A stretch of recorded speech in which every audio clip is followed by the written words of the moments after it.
Hi everybody, I'm Joey Paul and I'm an indie author and welcome back to my channel. I write young adult fiction across a variety of genres and everything that might interest you, then think about subscribing below. I've always said that the publishing path you go down is very personal and it's not a choice that anyone else can make for you. You're the one that will have to do the majority of the work and it's something you need to go into with your eyes open. That said, I get asked a whole ton about why I chose indie and what draws me to it time and time again, that I keep choosing indie for my publishing route.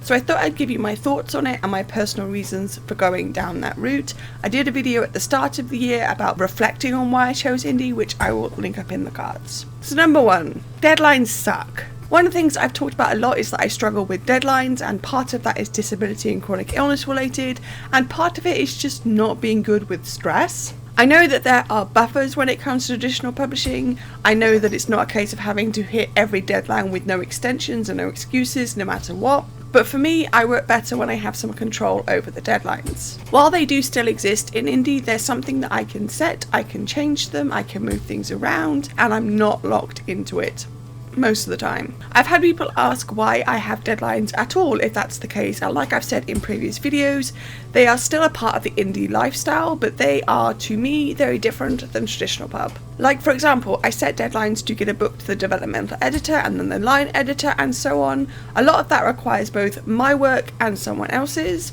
I don't really have to set it in stone until the cover reveal because that is when the book goes on pre-order and I'm locked into that. But beyond that, I don't want to vaguely tell my readers that a book is coming this year and have no idea when or where. It's not just a case of being unable to market that, but also not wanting to let those readers down. Now, if something catastrophic happens, like I get sick or my editor gets sick or the like, then yeah, I have to move those deadlines, but I have that control to do that. I don't have to worry that I'm letting down a publisher, and I don't have to worry that said publisher might decide to pull the release or just not work with me again. So that for me is a big part of why I made the choice to go indie. Number two, I have control issues. You might have picked up on this already, given that I said I like having that control. It's not just about the deadlines, it's about choosing when to release, choosing who I get to work with, having the final decision when it comes to cover art and all of that. I mean, some trad pub authors have some say in these things, but it's not absolute. I need that control. I need to know that when I'm setting out to publish a book that I can control every step of the process.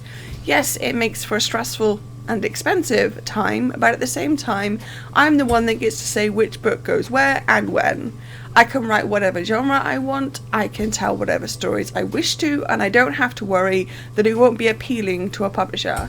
I don't have to worry that it's too disability related, or too much this, or too little that. Yes, I do have to worry about being able to market the book, and I do have a lot of pressure on me when doing that, but I get to learn as I go, and it's something that appeals to me. I've never been good at the hard sell, and even though I talk about my books here on Authortube, I don't really like pushing people to buy. I know that I am a very small fish and I am okay with that. I also know that my books don't reach a wide audience, but the ones they do reach are the ones it's meant to reach. I have control to make sure my voice, my stories, and my way of doing things are heard, and that's a huge thing for me. It's not all about control, but about being able to go into a niche market and know that someone out there needs my story. Number three, it appeared at the right time for me. I've talked about this before, but I've been published for over 17 years now. When I debuted with Blackout, it was 2005 and e-readers were not a thing. So self-pub as it is now was also not a thing. It's not something I like to dwell on, but I went with a vanity press for Blackout. I knew it wouldn't be something I could do again, but I also wanted to have at least one story out there. I kept writing, sure.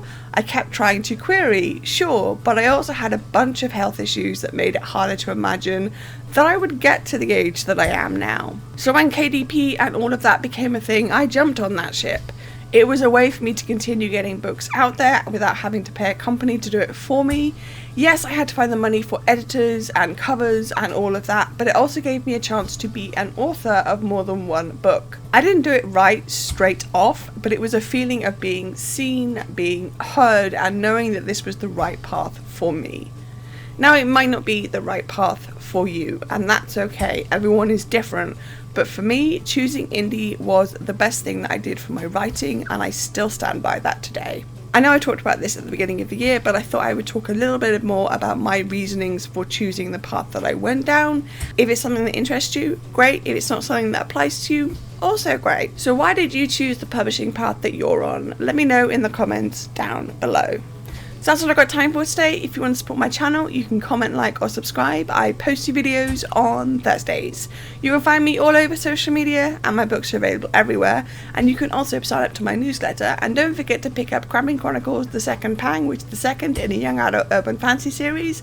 And also don't forget to grab a ticket for Author City in Birmingham in July, where I will be signing books. All the links to which are listed below. Thanks for watching, and remember to keep writing. Bye.